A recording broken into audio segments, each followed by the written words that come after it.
Good afternoon, dear colleagues.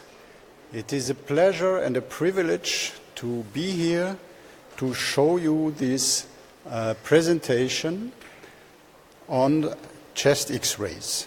This is a session entitled Errare Humanum Est, and the first part is entitled Errors in Chest Radiograph. I am Denis Tac from Belgium, and I will be followed by José Villar from Valencia on errors in chest CT. I have nothing to disclose. I will show you lesions that have really been missed or misdiagnosis. They will cover various areas, clinical entities and pathologies. This presentation was made together with Nigel Howard from Geneva, so our objectives are to interactively teach about reasons for missing lesions and to help you reduce your risk of missing further lesions. This is an example. It is a 62-year-old man with brain metastases. There is a lesion, obviously, that has been missed by a junior radiologist, first year. So if you have a close look on the image and compare the attenuation in the apices on the right and on the left, you may see that there is an ill-defined nodule superimposed to the second rib, 2 centimeters or more in diameter, here.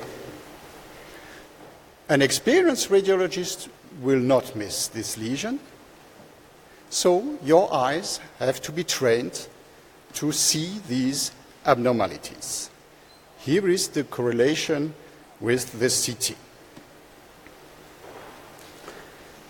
Let's go now to our first serious case. It is a 74-year-old woman. She had a preoperative X-ray for urolithiasis. This is the frontal view. I don't show you the lateral because there was nothing to see on the lateral.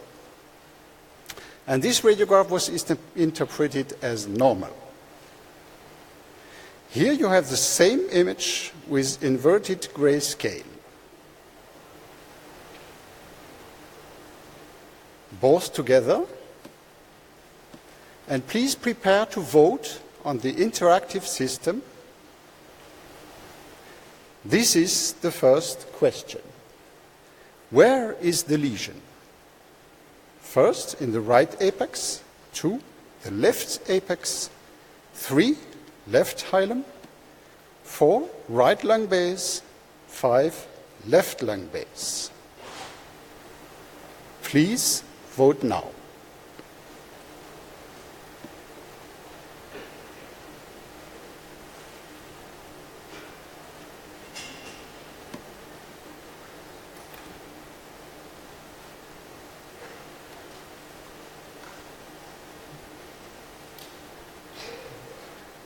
Okay, so most of you are very good and have seen the lesion in the right lung base.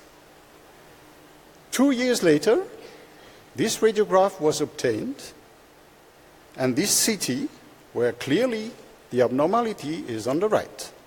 And retrospectively, indeed, we can see this 2 centimeter nodule in the right lung base that was also visible on a CT of the abdomen, but was not described.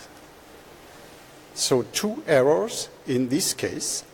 So very good for you, and we can move to the next case. So remember, inverting the grayscale may help you to detect this kind of abnormalities. The second case is a case of a 62-year-old woman with dyspnea, and she has a past history of ovarian carcinoma. Here we have the frontal and lateral radiographs.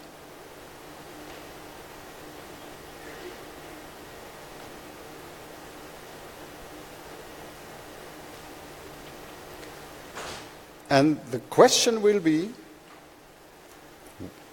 what do you report? Right pleural effusion, left pleural effusion, bilateral, larger on the right, bilateral, larger on the left. I showed you the images again.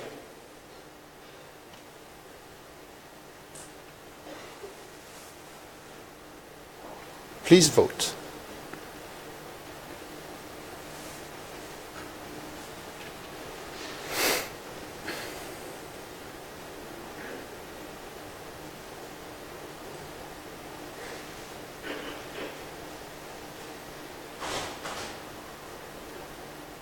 Okay, most of you answered bilateral, larger on the right. And the correct answer is bilateral, larger on the left. What happened? A right pleural effusion was reported by the radiologist, and the right pleural puncture was performed in the emergency room, but they got no fluid. So they asked for a CT. And on the CT, clearly, the large effusion is on the left. So let's go back to our image. And please look closer to this. What is it? It is the aortic arch. And this, it is the gastric air bubble. So it is a technical error from the radiographer that was not detected by the radiologist, and the correct orientation is this one. So, beware technical errors. The same patient a few hours later had a right pneumothorax that became compressive. She had to have chest tubes and stayed in the intensive care unit for 10 days, just because a right-left error was done. Beware technical errors. Another example, look at this radiograph. A right upper lobe consolidation was reported by a colleague of mine. And if you look closely, you can see that there are bilateral opacities, and they correspond to the patient's hands lying on the torso. Technical error, not detected, right upper lobe consolidation reported as an error. Beware technical errors. We move to case 3. It is a 79-year-old man with cough and recurrent pneumonias, and he has chronic renal failure under hemodialysis for years. Here we have the chest radiograph.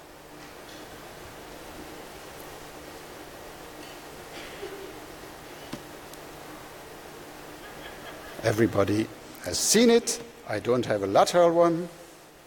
What is your diagnosis? Bilateral pleural effusions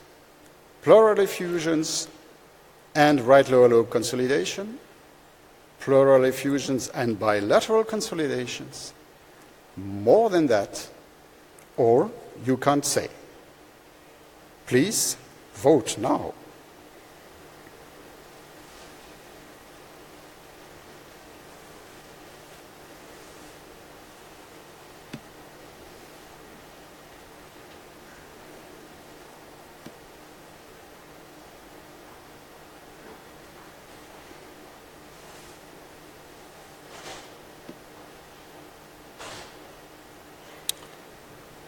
Good for those who answered more than that. Yes, there is more than that. What? This is the image I showed you. This is the radiograph 1 month before. And this is another radiograph 2 months before. And finally, the doctor from the patient's doctor came in the radiology department and asked, "What is this?" This was seen on the 3 radiographs, but never reported, considered as outside the patient. Nobody could answer, so a CT was performed. And indeed, this is a foreign body within the patient. It was located in the right intermediate bronchus, was removed endoscopically, and it was a patient dental crown. Okay? It was removed. So it is a typical cognitive error. You see an abnormality, but you don't consider it as significant and you don't report it. So beware also these kind of errors. When you miss a nodule, it is a perception error. Here, it is a cognitive error. Okay. Next case is a 79-year-old woman with chronic cough, and the chest X-ray was interpreted as normal by the local radiologist. We are not going to vote on this case. I think most of you will see the abnormality located in the mediastinum. And if we have a closer view on it, we can see an air crescent in the frontal and in the lateral view. On the lateral view, it's located just next to the trachea, behind the trachea. It has to be in the esophagus. Indeed, it was an impacted food, a bezoar, in the esophagus. And here is the correlation with the CT.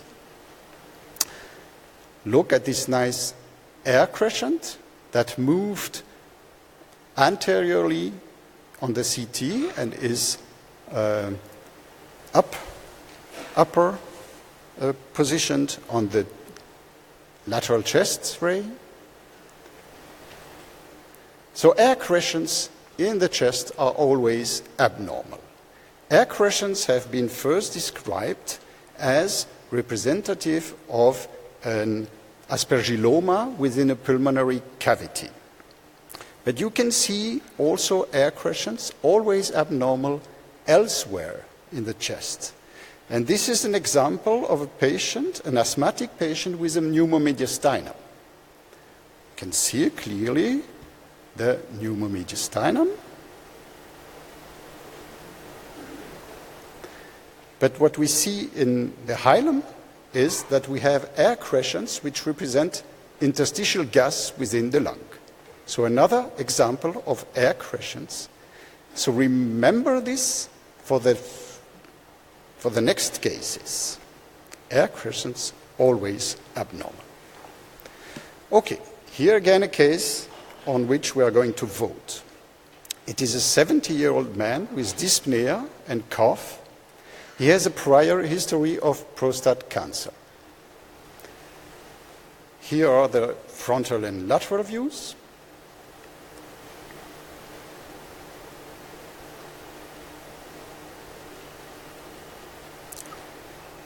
And the question will be, where is the lesion? Right hilum, left hilum, mediastinum, or more than one lesion? Please vote now.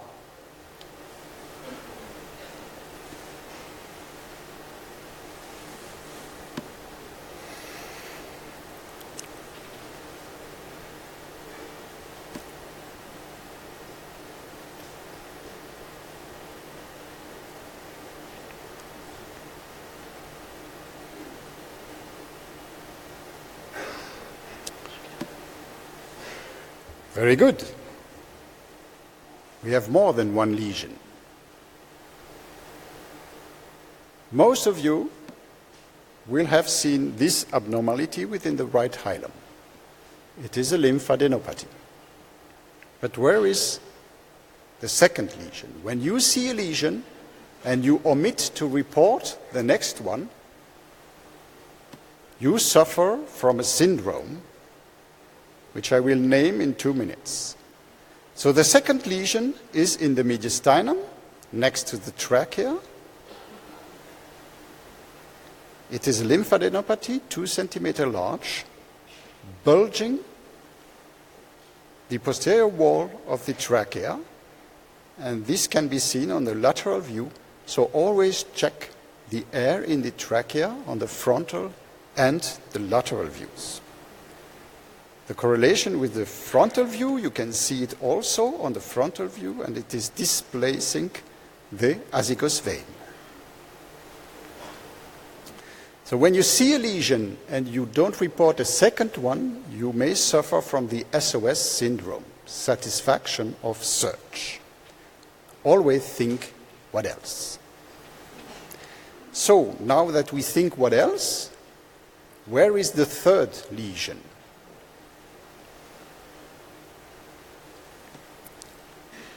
The third lesion is a bone lesion. On the frontal radiograph, you don't see the upper border of this rib. You may miss the lower border of a rib because it is thin anatomically, but you may not miss the upper limit of the rib, and if you miss it, it may represent the presence of a metastasis, retrospectively perfectly seen on this frontal radiograph. So there are three potentially missed lesions in this case. One is obvious in the right hilum, one is difficult in the mediastinum, and one is very difficult, it is a rib metastasis. Beware the SOS syndrome, satisfaction of search. Remember George. Next case is a 74-year-old man with exacerbation of chronic airways disease. The chest X-ray is reported as normal.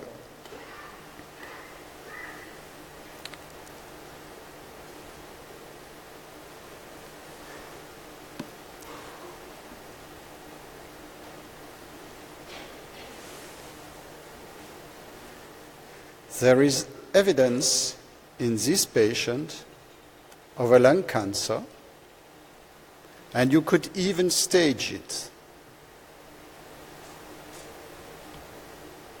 So the question is, what is the stage of this cancer?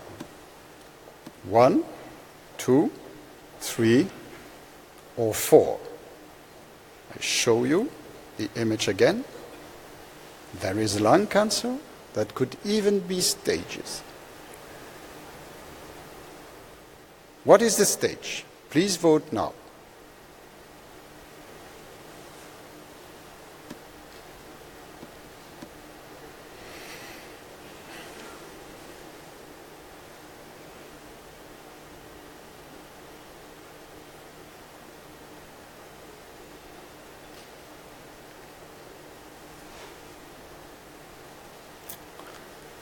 Okay. Most of you think it is a stage 4. In fact, it's a stage 3. So where are the abnormalities? As I told you earlier, always look at the trachea. Here, in this case, on the frontal view, the trachea is displaced on the right. In this old man, it's totally abnormal, and it was due to a lymphadenopathy from a lung cancer. So the stage for this adenopathy is a stage 3. But where is the primary? Here we go on the lateral view. And as I told you earlier, air crescents are always abnormal. And we have a very nice air crescent within a central bronchus. And the question is now, which bronchus? Is it on the right or on the left?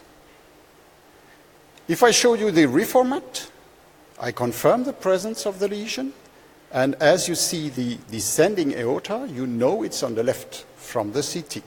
But you could know it from the lateral view of the chest X-ray. Why?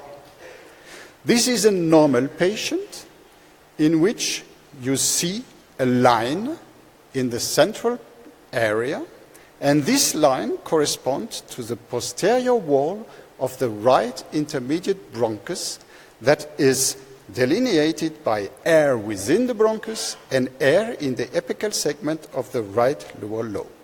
It can't be on the left, this line, because on the left, behind the bronchus, you have the vessels. Now let's go back to our patient, in which we see this line. So as we see the right intermediate bronchus as normal, the lesion has to be on the left. And if we go back on the frontal view, retrospectively, we can even see this little iceberg tumor on the frontal chest X-ray. And here we have the comparison with the CT. So air crescents, again, as I like them, I show you another one. This is a very famous air crescent. It is the Luftsichel Sign. An air crescent delineates the aortic arch, and this is typical of left upper lobe atelectasis. The air crescent is generated by air from the apical segment of the left lower lobe, herniating anteriorly and delineating the aortic arch. It was a small cell of the left main bronchus with a nodal metastasis in the neck, so look at the trachea and look for air crescents. Case 7 is a 60-year-old woman who has a preoperative X-ray for orthopedics.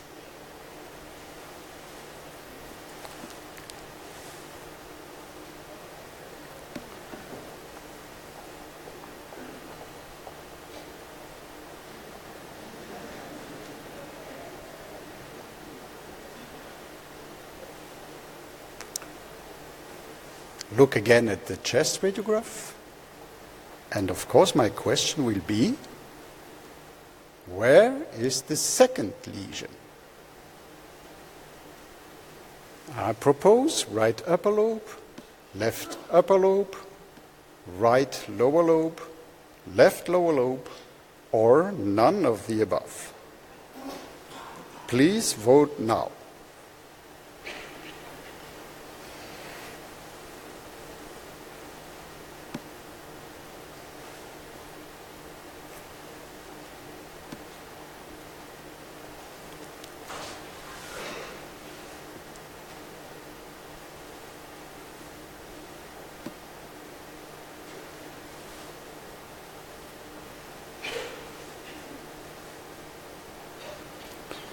Good, very good.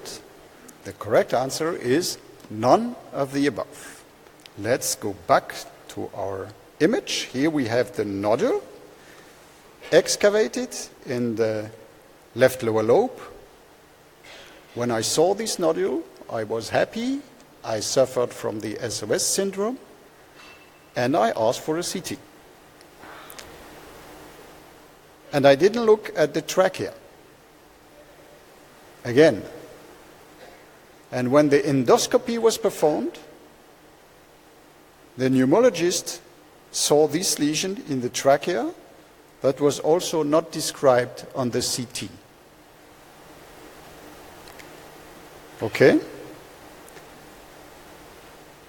The primary was the lesion of the trachea. It was a squamous cell carcinoma with one unique metastasis in the left lower lobe. So, SOS syndrome, look for what else? Look at the trachea. Again and again. The next case is a 78-year-old woman with severe cardiac chronic failure, and she is admitted in the intensive care unit in cardiology department, and she had about 10 of these bedside chest radiographs. Finally, she left the hospital, and she had a renewed frontal and lateral radiograph because she had a new pain.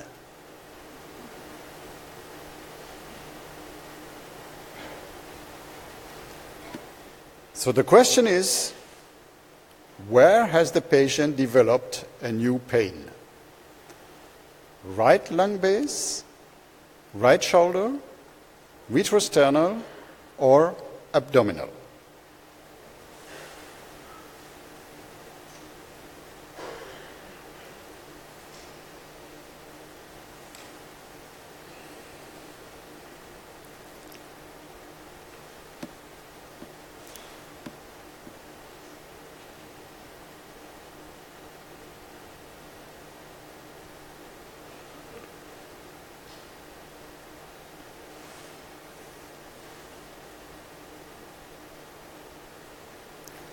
Okay, there is a majority for the correct answer, which is right shoulder. Here we have the radiograph performed 2 months later. And please compare the attenuation in the 2 apices. Now you see a difference in attenuation between the right and the left apex. And this was due to a large 5-centimeter tumor in the right apex. Here the mediastinal window for this tumor. So when you have an opacity in the apex that is concave upwards, it is likely to be a tumor. Here we have another case where we have an opacity thin on the left apex, which is concave downwards and is a typical apical cap. And on the right side, it is also concave downwards and was reported as an apical cap. So is it an apical cap? Here is a closer view, and the answer is on the radiograph. It can't be an apical cap, because if you look at bones, you will see that the right first rib is no more visible. You see perfectly the left first rib and the anterior part of the right one, but not the rest of the right first rib. This is another Pancoast tumor. So the message is, these 78-year-old female patients had severe chronic heart failure and a Pancoast tumor. Finally, no treatment was proposed because of her heart failure, and she died at home 3 weeks after having been discharged. So there was no file suited. Remember to look at apices and remember to look at bones. Case number 9 is a 79-year-old man with COPD, severe, and he has chest pain and acute exacerbation of his dyspnea. He has a bedside chest radiograph, and after having the radiograph, the emergency physician treated with antibiotics. Here is the radiograph.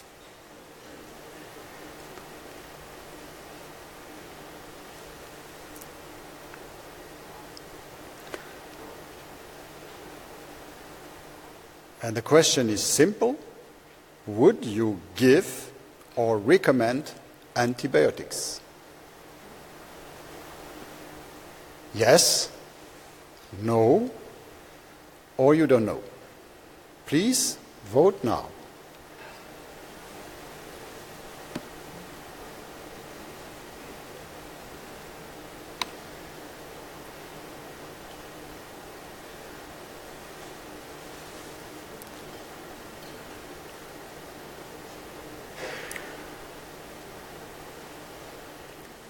Very good.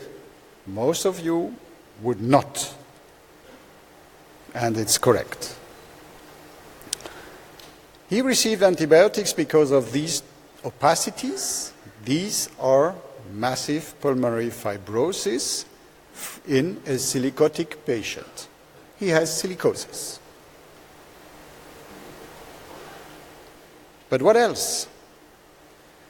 There is this thin line which represents the visceral pleura, 50 microns thickness, and it indicates a pneumothorax. Not reported, not detected by the emergency physician. What do you see as other signs of pneumothorax? There is an hyperlucency on the left base. There is a downward displacement of the left diaphragm, which is named the deep sulcus sign. Here is another patient with a pneumothorax, and you even don't see anymore the diaphragm because it is pushed down by the pneumothorax. The deep sulcus sign has been reported as useful, especially in newborns, for detecting pneumothoraces. And finally, if we go back to our patient, there is another indirect sign of pneumothorax in this bedside chest radiograph, and this sign is the floating cardiac fat pad sign. You see the fat of the anterior costophrenic angle floating within the mediastinum, within the pleural cavity. Okay, so no need for antibiotics for pulmonary fibrosis. We see here direct and indirect signs of pneumothorax. It is helpful to know these signs, especially in bedside chest radiographs. The next case is a 60-year-old woman with chest pain and dyspnea. She came to the emergency room and had this chest X-ray. She also had a lateral view, but there is nothing to see on the lateral view, so I show you this frontal view.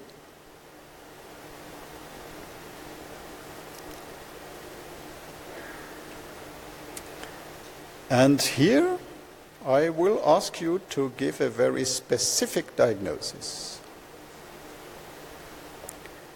What is your diagnosis? She has heart failure, aortic dissection, pulmonary embolism, pneumonia, or no disease, radiograph is normal. Please vote now.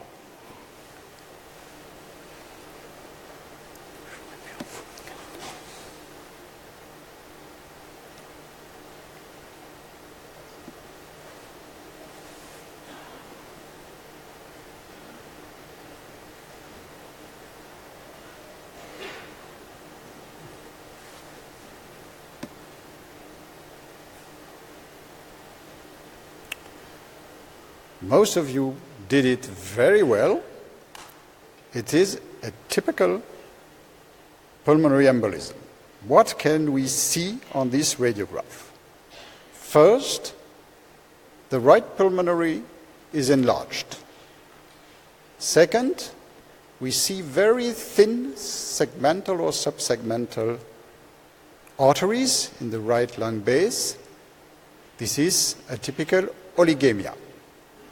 Third, we see a rounded contour of the right hilum downwards.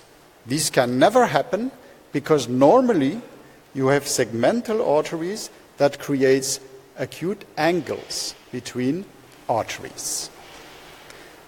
These three signs are respectively named Fleischner sign, Westermarck sign, and the knuckle sign. Here, the representation of a knuckle. And they are very specific but non-sensitive for indicating central pulmonary embolism without infarction. Differential diagnosis for the enlargement arteries, of course, is pulmonary hypertension without emboli. And the knuckle sign, of course, you have to rule out a nodule within or in this orientation, anterior or posterior to the hilum. So these three signs are non-sensitive but highly specific of central massive PE, and you may see them once a year on a chest radiograph.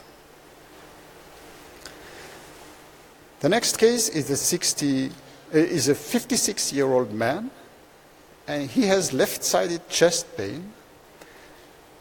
He has a chest X-ray. 1 week before, he had a motor vehicle accident.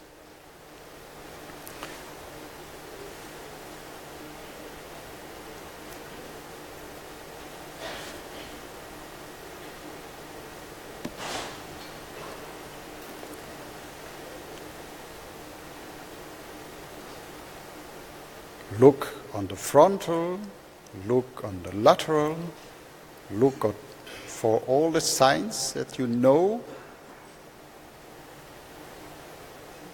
And I propose my question. What is your diagnosis? Lung abscess, pneumatocele, right hilar mass, or more than one diagnosis? Here I show you again.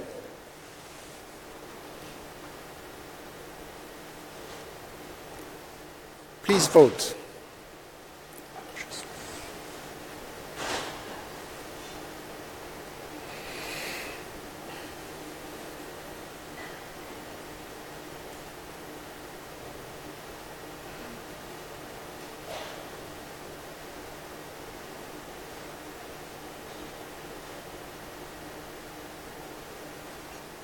Of course, as you know from George and what else, most of you can anticipate that there is more than one diagnosis. Very good. Indeed. So what do we see? First, we see a large cavity with an air fluid level. We see it on the frontal view, on the left, and posteriorly on the lateral view. So we know this pneumatocele is on the left side and surrounded by air because we see the wall. We know now from this observation that the left lower lobe is inflated.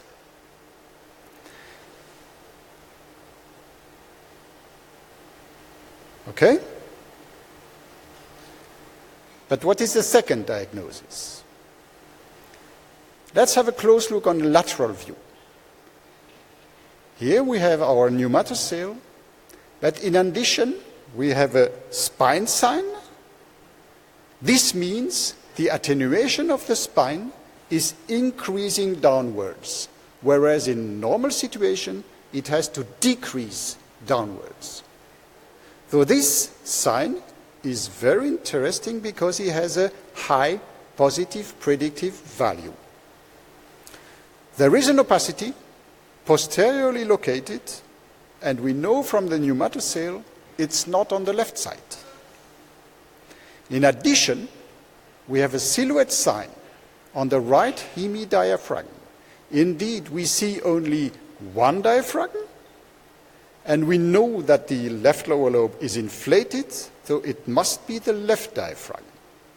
The diaphragm that is missing is the right one. Here we go on the frontal view again, and we have an opacity in retrocardiac position, and we don't see correctly the right pulmonary artery. Here is the CT, and this corresponds to a collapse of the right lower lobe. Here the CT in coronal and transverse axial view. So left lower lobe pneumatocele, right lower lobe collapse. Interesting signs are silhouette and spine sign. Always remember George. And this is my last case. It is an 87-year-old woman with fever and inflammatory syndrome. And she comes to the radiology department and has this chest X-ray, ruling out a pneumonia.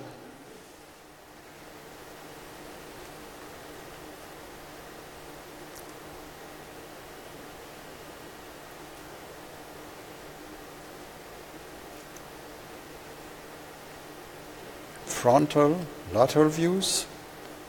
Everybody has looked at everything. What would be your diagnosis? Diverticulitis, infiltrative lung disease, left lower lobe pneumonia, or other? Please vote now.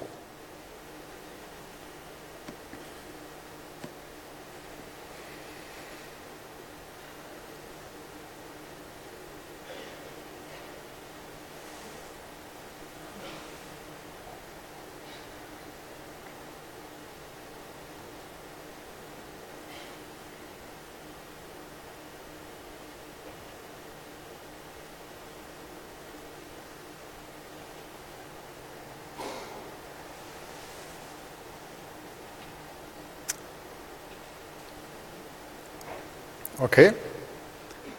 The correct answer is diverticulitis. What do we see?